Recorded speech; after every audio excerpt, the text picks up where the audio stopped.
Break के बाद खुशामदीद। अकबर जैदी साहब, हुमायूं अख्तर साहब और जनाब नजर गोंदल साहब हमारे साथ मौजूद हैं। आज 18वीं तरमीम पास हो गई है। उसके बाद वजीर आजम ने अपनी तकरीर करते हुए यही कहा कि अब ये सारा कुछ तो हो गया, अब असल काम शुरू होता है। हालांकि 2 साल पहले शुरू हो जाना चाहिए था कि अवाम के इशूज हैं उन पे अब काम हुकूमत जो है काम करेगी। वजीर आजम ने क्या कहा, जरा सुनिए, उसके बाद डिस्कशन आगे बढ़ाते हैं। में बहुत सारी मायूसियां हैं और अवाम पब्लिक रिप्रेजेंटेटिव से, अपने नुमाइंदों से तवक्को करते हैं कि आया कि वो वादे जो मंशूर में दिए थे वो उस पर अमल भी कर सकेंगे या नहीं कर सकेंगे। तो मैं इंशाल्लाह मैं आपको वादा करता हूं, आपकी रहनुमाई में हम मिलकर कोशिश करेंगे कि जो अपने वसाइल में रहते हुए जो भी हम मुल्क और कौम की खिदमत कर सकते हैं इंशाल्लाह हम जरूर करेंगे। कह रहे थे कि कोशिश करेंगे, कोशिश काफी नहीं है। 2 साल हो चुके हैं, महंगाई को खत्म करने के लिए कोशिश से बहुत ज्यादा करना पड़ेगा। नजर गोंदल साहब, खुशामदेद। ब्रेक से पहले आपने हमें ज्वाइन किया था। हमारे दोनों मेहमान अकबर जैदी साहब, हुमायूं अख्तर साहब यही बात कर रहे थे। उनका मौकफ ये कि इस महंगाई को कंट्रोल किया जा सकता है और कम वक्त में, खाली दावों से नहीं। अग्री करेंगे आप या आपके ख्याल में ये मुमकिन नहीं है?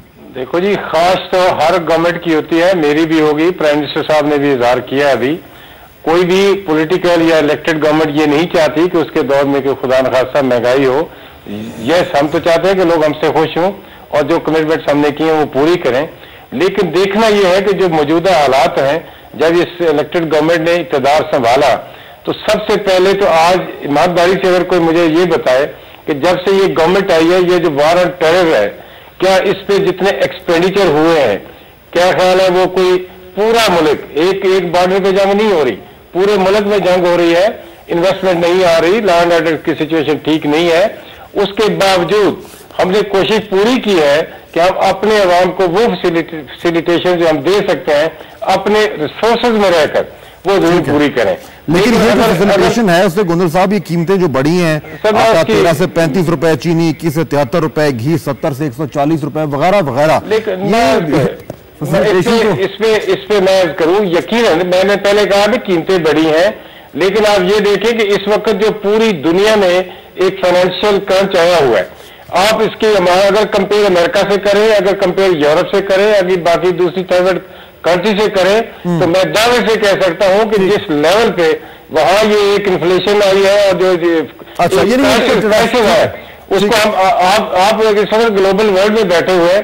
ठीक है, अच्छा मुझे ये वाला जो आपको नुकता है ना, ये वाला नुकता जरा मुझे इसको अकबर जैदी साहब मुझे बताएं, अभी ये linkage global Surat hall, war on terror और उसका कनेक्शन आटे, चीनी, घी, मुर्गी, दूध, पेट्रोल और डीजल की कीमत से जो मैं और आप रोजाना खर्च कर रहे हैं, कनेक्शन है डायरेक्टली? देखिए, इसमें 2-3 चीजें हैं। एक तो ये कि सारी दुनिया में पिछले 2-3 साल में कीमतें बढ़ी थी। जब तेल जो है $140 बैरल हो जाएगा तो जाहिर है कीमतें बढ़ेंगी। सारी दुनिया में अफरात-ए-ज़र की एक वबा फैली थी, पाकिस्तान वाहिद मुल्क नहीं था। और ये जो अभी हुमायूं साहब कह रहे थे, ये मुशर्रफ के ज़माने से पहले से ही चला आ रहा है, मुशर्रफ के आखिरी दौर में चला आया था और उसकी वजूहात भी थी। और आज जो हम जो नुक्स देख रहे हैं मईशत में, अफरात-ए-ज़र में, दूसरी चीज़ों में, इसमें मईशत मुशर्रफ की हुकूमत का बहुत बड़ा हाथ है। ये नहीं कि सिर्फ ये जो नई हुकूमत आई है इसके मसाइल हैं। तो एक तो ये 2-3 चीज़ें मेरे ख्याल में बहुत वाज़ेह तौर पर क्लियर हो जानी चाहिए। एक तो ये कि तेल की, पेट्रोल की कीमत जब बढ़ी थी तो उसकी वजह से इन्फ्लेशन हुआ था, कीमतें बढ़ी थी, पेट्रोल की कीमतें बढ़ती हैं, सब कुछ की बढ़ती। दूसरा जो है, आपको याद होगा 2 साल पहले फूड इन्फ्लेशन भी बहुत हुआ था। गंदम की कीमत, चावल की कीमतें इंटरनेशनल मार्केट में बहुत बढ़ गई थी। तो वो बढ़ गई थी तो इसकी एक वजह ये थी कि ये एथेनॉल, जो दूसरी ऑल्टरनेट सोर्सेज ऑफ पेट्रोल जो था वो ऑफ एनर्जी, ये तो मजबूरी होगी ना, ये लिंक्ड है इसमें। पाकिस्तान मजबूरी नहीं हुई, मजबूरी नहीं, फाता इस तरह नहीं, इस तरह नहीं होता। हुकूमत का इसमें हाथ भी होता है। इसमें मुशर्रफ हुकूमत थी और जो उसके बाद जो वो आई थी, इंटरिम गवर्नमेंट आई थी सुमरो साहब की, उसने काफी गलतियां की थी। जो नई हुकूमत आई थी उसको फिर भुगतना पड़ा था। मसलन ये 2 चीजें, एक तो ये कि जब कीमतें बढ़नी शुरू हुई थी आलमी मंडी में तेल की, तो उनको चाहिए था कि आहिस्ता आहिस्ता वो पास ऑन करते। हमारे जो सार्फिन है उनको एहसास हो जाता है कि कीमतें बढ़ रही हैं, बाहर बढ़ रही हैं तो यहाँ पे भी बढ़ेंगी। दूसरी चीज जो थी, ये मुशर्रफ के दौर में जबरदस्ती जो है डॉलर रेट को कम रखा गया था। तो ये उससे जब ये हुकूमत हटी है, जब नई हुकूमत आई और जब ये केयर टेकर गवर्नमेंट थी उसने भी दबा के रखा। उसके बाद जब जो हुमायूं साहब बात कर रहे थे जिस तरह की डिवैल्यूएशन हुई है, 20-22% जो डिवैल्यूएशन हुई है उसकी वजह से भी कीमतें बढ़ी हैं। तो इसमें माजी की जो हुकूमत थी उसका बहुत बड़ा हाथ था, दोनों हुकूमतों का, केयर टेकर। अच्छा, वो तो हो गया, और मुशर्रफ की हुकूमत। जी, अब अच्छा 2 साल जो है पिछले, मैं इस पे आप कहूंगा, लेकिन ये जो आपका पॉइंट था, मैं जरा हुमायूं अख्तर साहब से एक very quickly I want an answer कि अब ये तो पिछली हुकूमत में जो हुआ, लेट्स फॉरगेट अबाउट इट, हो गया जी। अब 2 साल भी हो गए। मुझे ये बताइए, इस वक्त जो आम आदमी जो ये प्रोग्राम देख रहा है उसके जहन में सिर्फ एक सवाल है, वो ये है कि ये जो कीमतें मैंने अभी पढ़ के सुनाई हैं ये शॉर्ट टर्म में कम हो सकती हैं, सिग्निफिकेंटली कम हो सकती हैं? दो तीन चीजें। एक तो गोंदल साहब ने फरमाया वॉर ऑन टेरर, ठीक है उसका दबाव है, लेकिन वॉर ऑन टेरर हमारे जमाने में भी थी। दूसरा, आजकल अकबर जैदी साहब ने फरमाया दुनिया में इन्फ्लेशन चंद साल पहले आई थी, लेकिन आजकल दुनिया में इन्फ्लेशन नहीं बल्कि डिफ्लेशन का मसला बना हुआ है। आजकल दुनिया में कोई महंगाई नहीं है। आजकल ये कह रहे हैं कि डिफ्लेशन कैसे कंट्रोल की जाए। तीसरी चीज ये जी कि हम अभी भी पेट्रोल को हेविली टैक्स करते हैं। मेरे पास एग्जैक्ट फिगर्स नहीं, अकबर जैदी साहब इकोनॉमिस्ट हैं। आई थिंक कि in excess of 200 billion rupees अभी भी हम सेल्स टैक्स और पेट्रोलियम डेवलपमेंट लेवी की सूरत में पेट्रोलियम प्रोडक्ट से निकाल रहे हैं।